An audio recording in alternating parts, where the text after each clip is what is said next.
I first came up with this idea when I was a kid. I wanted my father to move us to a farm because I wanted to work the land. Since fathers generally don't go where their children lead them, I grew up in Annandale, Virginia. The next best thing to a farm here was a garden. Since I was just a kid with a dream, my father wasn't about to let me mess up his lawn, so he let me use the back hill that was covered in weeds. After I proved myself, he gave me the go-ahead to dig up some grass, not knowing I wanted to dig up the whole back lawn, so I had to work fast before he got home. By the end of the day, I'd flipped nearly half the side in the backyard. Later came the chickens and the sheep. This was before landscaping was on most people's list of chores to do around the yard. I, however, saw a future in it and planned on planting a lot of perennials so when I got older I could start another branch of my business selling fresh eggs and homegrown vegetables. This was back in the days when milk and eggs were still delivered to our doorsteps, so I knew there was an easy market for what I could produce. I'd planned on being ready to leave home by being a successful businessman by the time I reached high school. I was one of those kids who liked to work and think for himself, so I didn't do well in school. Since society didn't allow kids like me to break out on their own in those days, when the plan fell apart, I was left with nothing left to do but get in trouble in the street. The first dozen chickens were bought at a pet store at Easter, where little did I know they were smart enough not to sell hens. So by the time I expected to start selling eggs, I had 12 crowing roosters driving the neighbors crazy, although for the most part, everyone liked the novelty of having them running around in the neighborhood suburbs here just outside Washington, D.C. So one day when talking to my dad about how much noise the roosters made, I asked what we were going to do if anyone complained about them to the county. He said get rid of the roosters, which I thought was wrong to have to do. Then he followed up by saying he would also plant the whole front yard in corn to teach them a lesson. That comment sparked a vision of a whole neighborhood being grassless with nothing but fruit trees, vegetable gardens, flowers, herbs, chickens, anything that could be worked into a farm planted right in the middle of Northern Virginia suburb. I dreamed of how I could go around and make deals with the neighbors to plow up their yards and maintain the gardens in exchange for them being able to buy fresh produce at wholesale prices while not having to worry about mowing the grass anymore. Then I would hire other kids to help me work it and share in the profits. We did get rid of the roosters even though there was no one complained. The next year we got a few hens, but not enough to have an overflow of eggs. Then we got a sheep too. The garden wound up becoming a family project that everyone enjoyed, while the dream of a farm in the middle of Northern Virginia suburb faded, but wasn't forgotten. Its time hadn't come. Not yet. But I believe it has now. The memory of that dream came back to me about the time the economy was at its lowest dip, where there were valid fears about a coming worldwide depression, something we're still trying to distance ourselves from the threat of. With our local economy being solely dependent on supporting the federal government, we're at extreme risk because we import everything we consume. If we didn't have money or there were no products to buy, there would be chaos in the streets in a matter of weeks. That's when it occurred to me that if we farmed our suburbs under my childhood plan, we would be able to at least survive a depression. In good times when our economy is booming, my plan would turn our neighborhoods into thriving little economic gardens of Eden that could provide a quality of life that kings have only ever dreamed about. America's current suburban and urban communities are like regulated institutions, whereas there is very little added innovation after they're built and settled. Much of our produce is imported from other country where it's picked green so it can ripen on the way to our grocery shelves. Our fuel products come from other countries. Our electricity comes from the national grid. Our sewage and water is taken care of by the county. Everything is ready-made, so all we have to do is move in, get a job, and pay our bills. It's like all we're doing is babysitting our homes rather than working the land we live on to its full potential, to say nothing of the money we're sending out of the community that will never come back again. This kind of dependent environment keeps us, for the most part, disconnected from the community and each other. So even if there was a way for us to come up with a reasonable plan for how to survive after depression hit, we wouldn't know how to come together and apply it. Then there's the jobs that would be created by producing rather than importing, which obviously would be done mostly by our youth. High-paying jobs done by kids like I used to be, ones that have too much energy to sit in a desk all day.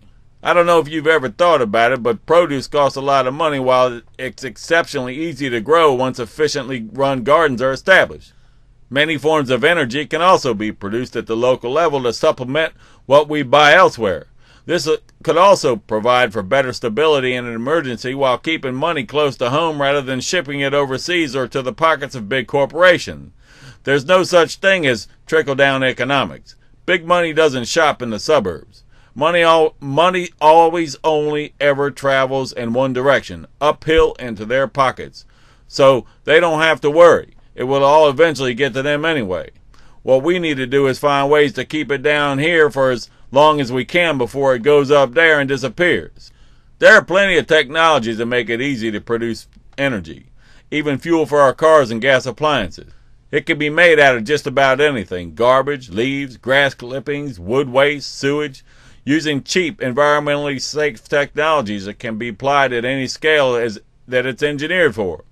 We could have fish farms, chickens for eggs, chickens for meat, small-scale dairies, maybe even a certain amount of beef or pork depending on the particular community's ability to support it. This would just be the beginning. Think about all the ornamental trees we plant along the roadsides and money we have to pay the landscape around them. The mowing and the flowers that could be fruit and nut trees and more vegetables. When my imagination is at full throttle pondering the endless possibilities, the word money does grow on trees after all, and land of the free comes to mind. Take for instance water. We get treated water from a municipal utility. And certainly what I've read about how dangerous chlorine and other chemicals are in treated water bothers me greatly.